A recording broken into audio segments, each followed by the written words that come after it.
Hello guys, welcome to a new video, and today I'm reviewing the new Netflix TV series, The Umbrella Academy. And well, this is as good as I could manage regarding a cosplay concerning my favorite character. I'm gonna talk about the characters in a few seconds, but some of you will probably already guess who this is supposed to be. But yeah, I watched the show in a couple of hours, to be honest. I binge watched it, and I would really love to talk about it, so here are my thoughts on it. So, a short synopsis. The Umbrella Academy is based on a comic series that is about an old man who adopts 7 children, and most of them do have extraordinary powers, superpowers, like all sorts of things, like communicating with the dead, super strong, telepathy-like powers, super fast, time travel, so all your usual superpower stuff. But the thing is, they grow up in a very dysfunctional household, so their father isn't very kind to them. He disregards them, he never really shows them any kind of love, and basically just grooms them to be superheroes. And the show takes up after the father has died, and now they're all coming together for the first time in, I think, like 16 years or something. And it becomes rather obvious that all of them are messed up in one way or another. And yeah, one of the characters comes back, Five, he doesn't have a name, and he's been gone for a couple of years, and he comes back and basically just tells them, yeah, well, the end of the world is coming in like a week. Maybe we should do something about it. Along with like those children who are now grown up, we also have some other characters who are also in focus, mainly 2 time-traveling hitmen, let's call them like that, named Hazel and Cha-Cha, who are sent to our time, like in 2019, and are meant to stop Five. So yeah, this is the premise of the show. Like I said, it's based on a comic series. There are 2 volumes out currently. The third one is currently ongoing, so that one isn't finished yet. I have read all of the comics because I wanted to read them before coming to this show, because I watched the trailer and read about the show, and I thought it looked really interesting, and there are some really good actors attached to the show. So I wanted to take a look at the comic before I watch the show, and the comics are pretty good. Like, I like the style, I like the writing, the characters are cool, which is also transported in to the show. The comics could maybe be a little bit irritating at times and hard to follow, but there are some cool concepts in there, some cool designs. So yeah, definitely check those out if you're like a comic book fan, or you got curious now after watching the show. So I want to talk about the characters first, because like I said, they are like the gem, the jewel of this entire show. Okay, so the other characters we have are number 1, he's called Luther, and I like how he is this really strong, trying to be brave sort of guy, but he's also really naive. So he's like the one who was closest to the father, who stayed in the house the longest, and like took his father's word for granted, and it kind of has a hard time believing that there had been secrets he wasn't told and all that stuff. What I really liked about him, physically speaking, is that I was surprised how much they actually kept the body of the character, because in the comics, after an accident, he gets like this really big body, and I don't want to spoil the surprise too much if you haven't read the comics, but I'm surprised how much they kept for it, like detail-wise, because I was afraid that it might look a bit too ridiculous if you put it on screen in real life, but it worked surprisingly well, and they make good use of that physicality of the character, so I did enjoy watching Luther. Number 2 is Diego, and his special thing is that he's good with knives, basically. There's more to him in the comics, but I'm gonna address power stuff and what they've kept out in a couple of minutes. I did like Diego a lot when I read the comics, because he was a bit brooding and a bit grim and very down to earth. Like he just wants to do his thing basically, and I like that they kept his sort of rivalry thing going on with Luther. So they are definitely the two characters that argue the most. And what I like about them is that they are also opposites on like their parents' side. So like Luther was very close to the dad, and Diego is very close to the mother. So I really liked his relationship with the mother in this show. So there's a lot of emotional stuff going on. We get to know the mother through Diego especially. And I don't know, like Diego is alright, but I don't know, I can't help but think that I liked him more by reading the comic books. What was also a bit unnecessary about him was this whole story he had going on with the policewoman. So the police are getting involved into whatever is happening at some point, and there's this one detective who Diego apparently had a relationship with at some point, and like there's no point to their thing whatsoever. It's not in the comics. It's not in the comics, yeah. And I don't know. I didn't understand why they had to make up this whole thing around him with the policewoman. So I didn't really get that. But yeah, I'm just hoping they do a bit more with Diego, because in the comics he's really cool, and I get the feeling there's more to his character than what we've seen in this first series yet. So he's cool, but I'm hoping that they'll do a bit more with him. Number 3 is Ellison. Her power is that she can make the lies she says come true. So every time she says, "I heard a rumor," and then she says something, the rumor becomes true. I liked her a lot. Ellison is this perfect kind of character where you constantly asking yourself, do I like her, do I not like her? Because she is very sweet and very kind, but then she also says and does some stuff where you're like, why did you do that, Ellison? Why? I liked you. Why did you do that? So I like that she's very realistic. She has this whole thing going on where she used to have a husband and they had a kid, but she can't really see a kid, what she would like to. I like that. I like that she's trying to be the one who keeps the family together, even though she knows that there are problems going on, even though she knows that their dad was an asshole and she didn't really like the dad either. And she's also the one who's trying to include Vanya in what's going on, because Vanya was always kept out. And I really enjoyed Ellison's and Vanya's friendship a lot.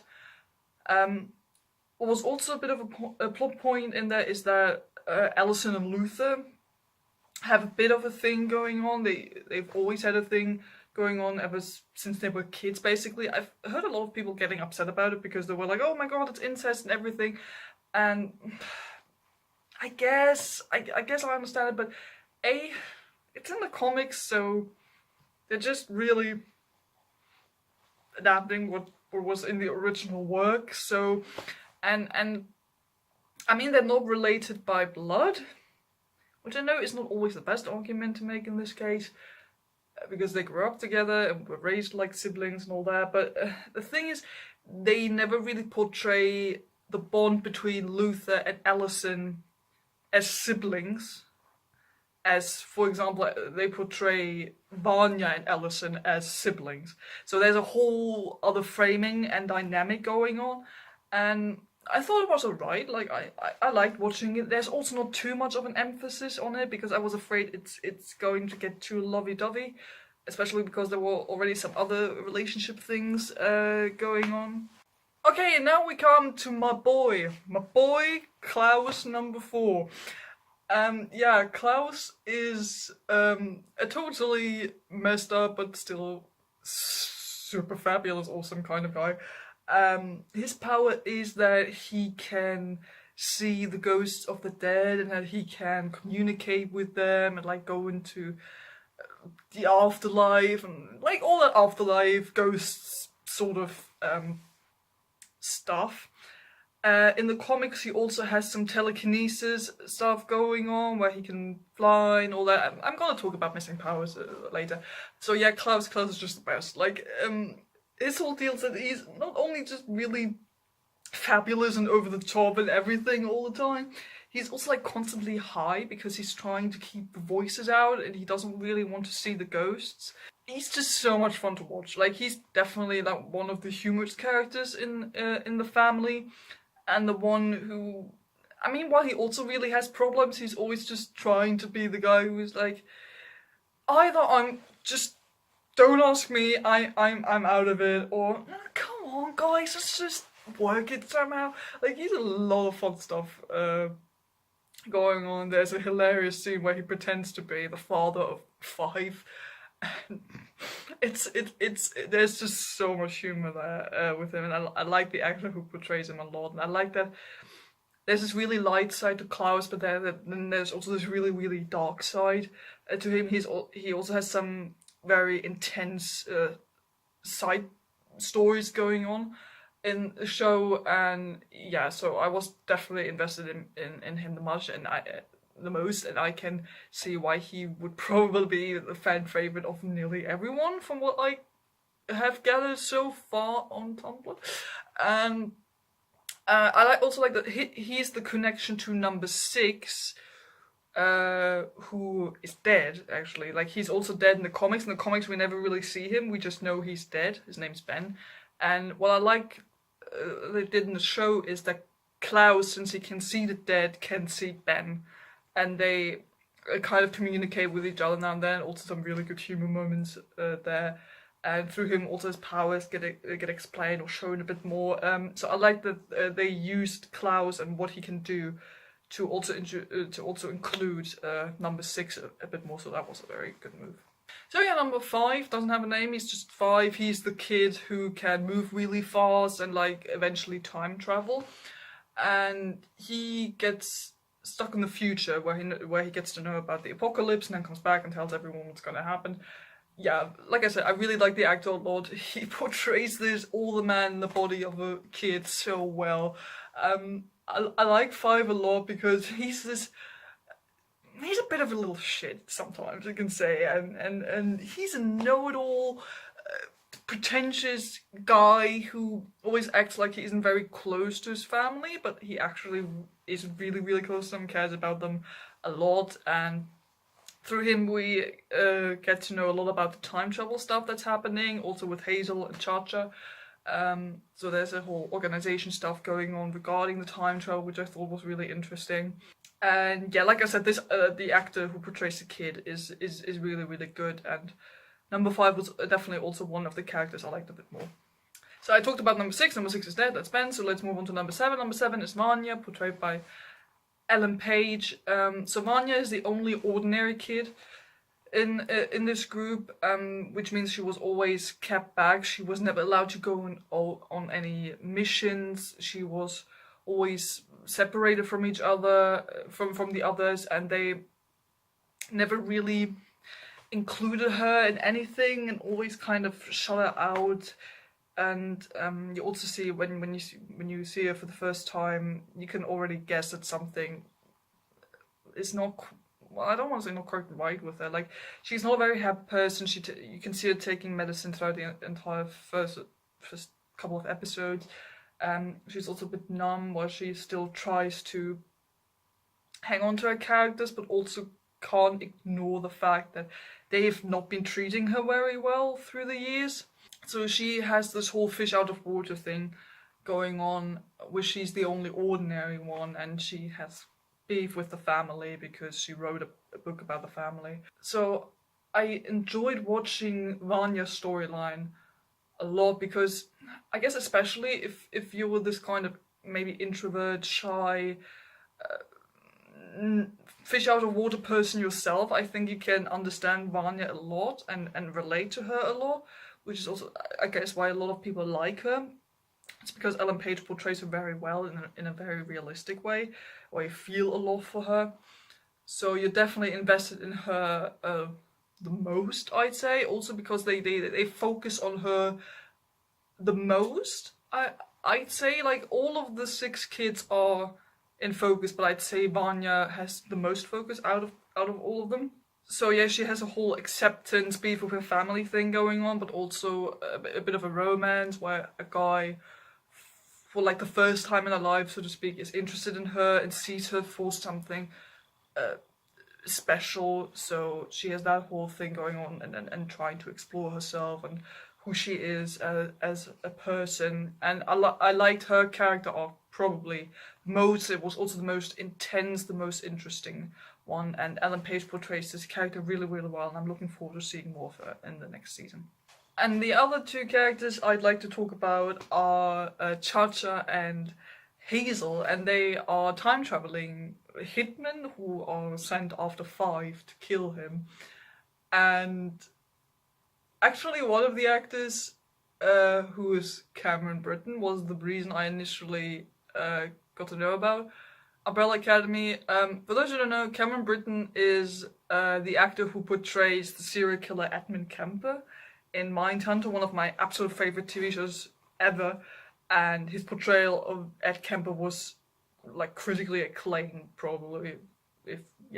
I'd say that. And I was so glad to find out that he was getting more work of that, because he's a very, very good actor. I looked up the stuff he's working on currently, and then it said Umbrella Academy, and that's when I looked up the trailers and all that. And yeah, he plays one of the hitmen, together with another lady. And I like the dynamic. So Cameron Britton plays the hitman named Hazel, who's a bit more...